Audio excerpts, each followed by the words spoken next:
Hello प्यारे बच्चों, देखिए मैं एक वेक्टर का क्वेश्चन आपको डिस्कस कर रहा हूँ।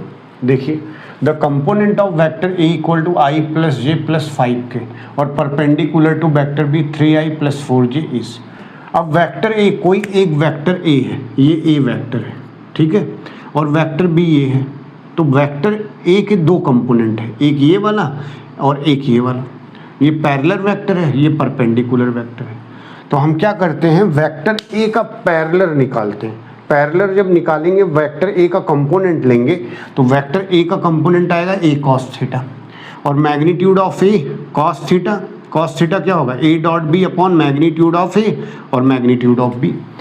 तो मैग्नीट्यूड ऑफ ए और मैग्नीट्यूड ऑफ ए ये तो कैंसिल हो गया, ये दोनों कैंसिल हो गए। क्या बचा, इन दोनों वेक्टर ए और वेक्टर बी का डॉट प्रोडक्ट निकाल लिए। कितना आया, 3, 4 और ये 0। और वेक्टर बी का मैग्नीट्यूड, वेक्टर बी का मैग्नीट्यूड कितना है, 9 प्लस 16 कितना है, 7/25 √25 और 7/5। तो ये वेक्टर ए जो पैरेलल वेक्टर है उसका मैग्नीट्यूड आ गया, और पैरेलल वेक्टर का मैग्नीट्यूड आया तो वेक्टर निकल जाएगा 7/5 और ये यूनिट वेक्टर, मतलब मैग्नीट्यूड और डायरेक्शन दोनों। तो मैग्नीट्यूड पता चला, डायरेक्शन वेक्टर अपॉन मैग्नीट्यूड, ये फॉर्मूला होता है ये, ठीक है। तो 7/5 unit vector, vector B upon इसका मैग्नीट्यूड, तो 7/5 vector B upon 5 magnitude, 7/25 3i plus 4j।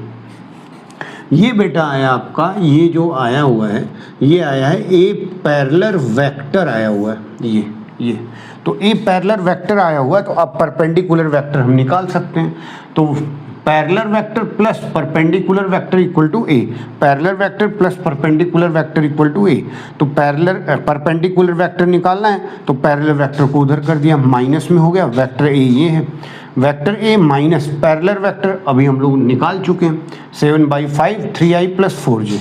अब उस वेक्टर ए में से पैरेलल वेक्टर माइनस कर दिए तो हमारा परपेंडिकुलर वेक्टर आ गया, जो कि हमारे पास आंसर ये आया। ये देखिए, आप नोट कर सकते हैं, ठीक है। Okay, best of luck.